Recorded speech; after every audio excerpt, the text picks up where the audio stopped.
Mostre o povo como somente uma coisa, uma única coisa, e é isso que eles se tornarão.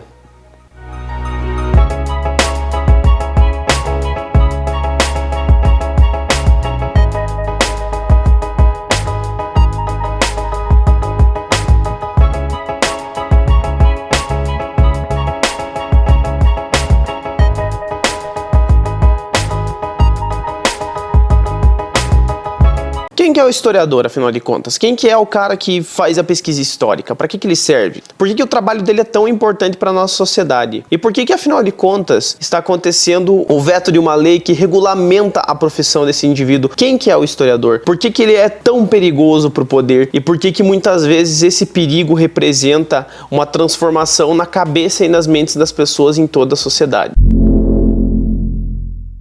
Para a gente começar a fazer um raciocínio e entender o que significa a função do historiador, vamos voltar ali e falar sobre uma palestra que aconteceu no TED há alguns anos. Faz palestras científicas, tem no Brasil e em vários lugares do mundo. E tem uma fala muito importante de uma escritora chamada Chimamanda Adichie. A Chimamanda, ela vai falar sobre o perigo de uma história única. O título dessa fala tem 20 minutos, eu vou deixar no card aqui para vocês. O card aqui o card.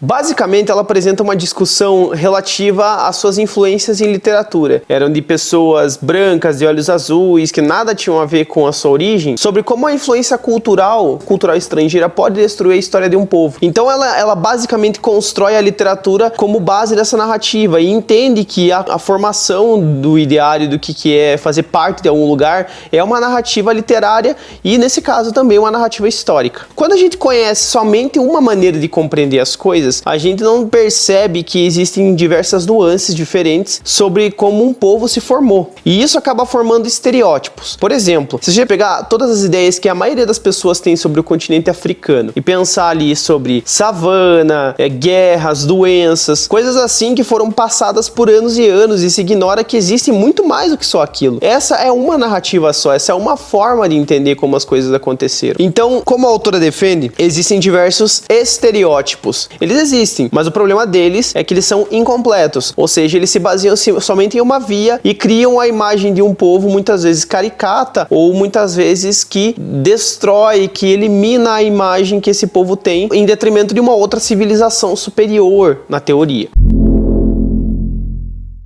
Então, olhando a nível de Brasil, nós basicamente somos reféns dessa história que foi construída sobre a África e por muito tempo se teve a negatividade da cultura africana, das suas matrizes religiosas, das suas origens. Ela sempre foi vista de uma forma inferiorizada e isso fez com que a gente tivesse uma única versão sobre aquilo que foi transformada, que foi trazida através do tempo. É um legado do racismo e é um legado, logicamente, da escravidão de 370 anos do Brasil. Então, se a gente perceber que está falando de uma única versão da história, logicamente a gente tá falando de uma única versão de poder, porque é o poder que vai começar a fazer esse diálogo em que ele se apropria de uma história, de uma narrativa, para poder ser superior em detrimento à outra. Vamos pegar, por exemplo, a história antiga. Você tem a civilização egípcia ou outras civilizações que tinham a figura do rei. Muitas dessas civilizações tinham o rei como um deus, ou como representante dele, ou alguém que era descendente direto dos deuses. Ou seja, a religião era a narrativa oficial do Estado, e essa narrativa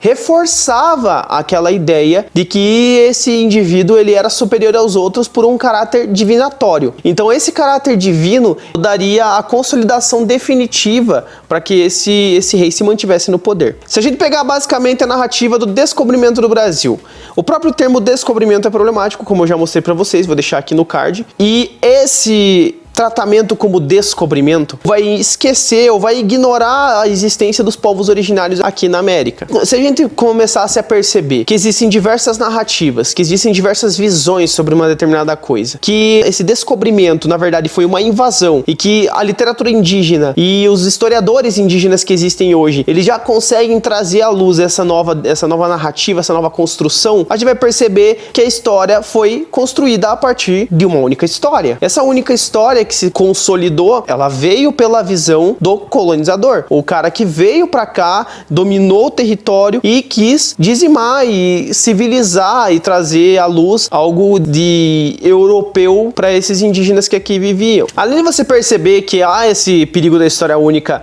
dentro de uma narrativa de dominação, a gente tem ainda uma questão que envolve as mulheres. Elas são apagadas e excluídas da história por durante todo o tempo, porque a história ela é construída por homens brancos que vão ter todo o domínio da narrativa. Então, ao não compreender essa multiplicidade de narrativas, essas formas diferentes de compreender, a gente chega no ponto crucial. O que o historiador tem a ver com isso? Como que o historiador contribui para a construção dessa narrativa e como que ele ressignifica ela e como que hoje é muito importante o ofício do historiador para validar discursos científicos verdadeiros? Se a gente pensar no último século, nos últimos 2 séculos, século 20 e 21 agora, a gente tem uma multiplicidade muito grande de informação e de acesso a ela. As comunicações evoluíram, a forma de acessar conhecimento evoluiu e hoje com um clique da internet você consegue acessar qualquer plataforma com os melhores artigos científicos possíveis e elas não estão escondidas, elas estão ali a livre procura. O problema é que a maioria da internet, a parte superficial da internet, ela não privilegia isso. Ela privilegia aquilo que rende muito mais dinheiro. Então a gente tem de um lado pessoas falando com propriedade intelectual, divulgando ciência, divulgando conhecimento, com pesquisas de anos, baseados em conhecimentos científicos, e do outro a gente tem um revisionismo histórico claro, que ele está ligado diretamente a essa tendência histórica de falar de uma narrativa única, de falar basicamente de uma linha que enfatize o poder. Enquanto temos hoje pessoas africanas falando de cultura africana, vocês têm pessoas indígenas falando de cultura indígena, você tem as mulheres encontrando o seu lugar de fala, encontrando a sua narrativa, a sua forma de representar e de ressignificar a sua presença na história da humanidade. E aí que é a função desses historiadores de diversas matrizes e origens diferentes, que não são mais aqueles historiadores, aqueles homens brancos que existiam no século 17, 18, 19, que só eles falavam da sua própria narrativa, uma narrativa elitista, uma narrativa que falava dos reis, dos personagens célebres, mas que não fazia a verdadeira reflexão histórica. Porém, hoje na nossa sociedade, mesmo aqui nessas plataformas de mídia de streaming, como é o YouTube ou como outras plataformas que existem, tem pessoas que simplesmente falam o que pensam sem nenhuma base de conhecimento, e essa falta de base de conhecimento acaba gerando uma confusão e acabam fazendo um chamado revisionismo histórico. Esse revisionismo ele vai transformar, vai ressignificar a história em detrimento de alguma narrativa. Então, por exemplo, quando você escuta pessoas falando sobre a ditadura militar, falando que a ditadura militar foi algo positivo, que não foi uma ditadura, que foi uma revolução, é disso que significa o revisionismo histórico. Ele está fazendo alguma coisa em detrimento do poder, em detrimento de algum grupo específico, está interessado nessa narrativa e que está interessado que essa narrativa continue a perpetuar uma ideia de que eles são a salvação ou algo do gênero. Se a nossa narrativa, então, ainda tem uma influência eurocêntrica, se ela tem uma influência cultural branca, maciçamente, que ela fala nos nossos livros didáticos basicamente sobre europeus, é baseado nessa ideia de que existe uma hegemonia, existe uma propriedade cultural que visou por muito tempo inferiorizar e que ainda está num processo de transformação. Por mais que lá no campo universitário da história, lá em cima, ainda já se tenha a clareza de que não é assim que se constrói essas narrativas, aqui no chão da fábrica, vamos dizer, ou nas escolas públicas, ainda se tem essa dificuldade para o aluno mesmo compreender, porque ele ainda traz, muitas vezes, narrativas que são sempre consenso comum e que não significam a verdade, como a ideia do descobrimento do Brasil. E aí a gente chega na problemática máxima desse vídeo de hoje. O fato de que a PL 368 de 2009 foi vetada pelo governo federal, que é um projeto de lei que visa regulamentar a profissão de historiador, ela é muito importante para justamente significar essa luta pelo conhecimento e pela base teórica. Se não há uma regulamentação correta para a profissão do historiador, você permite que qualquer indivíduo se auto-intitule historiador sem base teórica alguma, sem pesquisa e sem desenvolvimento. Isso acaba insultando toda uma construção histórica de um indivíduo que muitas vezes dedica a sua vida toda para uma pesquisa, que sai da graduação, vai para um mestrado, um doutorado, no intervalo de 10 anos mais ou menos, e que consegue consolidar uma ideia a partir de uma tese, e que mesmo assim não é uma verdade absoluta, porque ela pode ser refutada e ciência está aí para isso. Quando se tem essa validação científica, você percebe que tem respaldo, tem importância.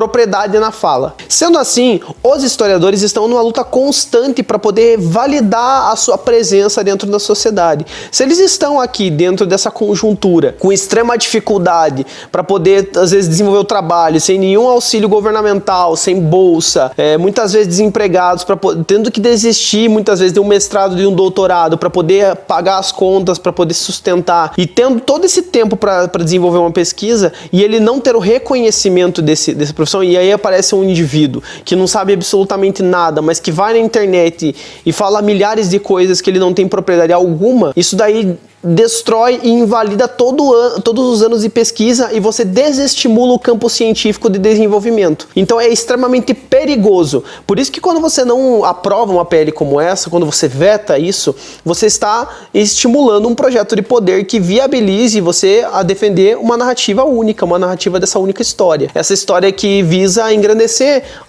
o indivíduo que fez isso ou engrandecer toda a situação política atual do país. Então a dica que fica para esse vídeo é, quando você estudar a história, veja quem você está assistindo, pesquisa sobre essa pessoa, cuide com o que você lê, cuide com o que você acessa. Informação não é conteúdo, não é história, tá? Informação é coisa rápida, história é algo que precisa de pesquisa, precisa de validação. Se você quer se aprofundar sobre um assunto, estuda sobre ele. Eu estou trazendo um início do processo, é um começo, é simplesmente uma forma de iniciar um diálogo. Não significa que isso aqui é um conhecimento pronto, finalizado, nada disso. Isso daqui é um começo, é uma ideia para você chegar naquele clique e falar, esse assunto é bem bacana, eu posso começar a estudar sobre ele. É para isso que eu tô aqui. E é para isso que muitas plataformas de mídia estão aqui. É incrível como há essa invalidação do que é chamado de história. Então, cuidado. Nossa cultura já é vítima do perigo da história única. E quanto mais a gente tenta acabar com isso, mais a gente acaba incomodando as camadas sociais que estão no plano superior, vamos dizer dessa forma. Então, se está havendo um incômodo e se está havendo uma luta para que esse historiador se consolide como alguém que faz pesquisa e desenvolve conhecimento, significa que ele está no papel certo. Porque se ele está incomodando o poder, é essa função que tem que acontecer. A gente tem que questionar, a gente tem que visualizar, a gente tem que entender. História, gente, não é algo que você se apropria e diz que você acha. História não importa o que eu acho, história importa o que eu sei. E o que eu sei é o que vai validar o que eu acredito. E é a partir... Se eu acredito em uma coisa e eu pesquiso sobre ela e consigo defender ela com base teórica, aí é história de verdade. Então, pessoal, eu ia postar essa semana o vídeo sobre o Monge do Contestado, vai acabar ficando pra semana que vem, mas ele tá pronto, tá bem bonito, tá bem legal. A gente vai continuar a nossa série sobre Contestado, mas eu achava que era necessário fazer um vídeo sobre isso, porque eu já tinha um plano de analisar o vídeo da Chimamanda, foi nesse momento que eu encontrei uma oportunidade para poder associar com isso. Então, eu queria agradecer a todo mundo que tá prestigiando o canal, espero que você goste do vídeo. Se inscreve no canal, tá? Ativa o sininho se você quiser receber a notificação, todo domingo 10 da manhã tem vídeo novo. Me segue no Instagram, @ensinartur, se você quiser me seguir no meu perfil pessoal é @ArthurPeicher. Segue nossa página no Facebook, tá? Então facebook.com/ensinartur. Tô muito feliz e muito orgulhoso de estar com todo mundo que tá seguindo aí. A responsabilidade aumenta a cada inscrito, mas a gente sempre sabe que estamos na luta, então muito obrigado pelo seu prestígio e até a próxima.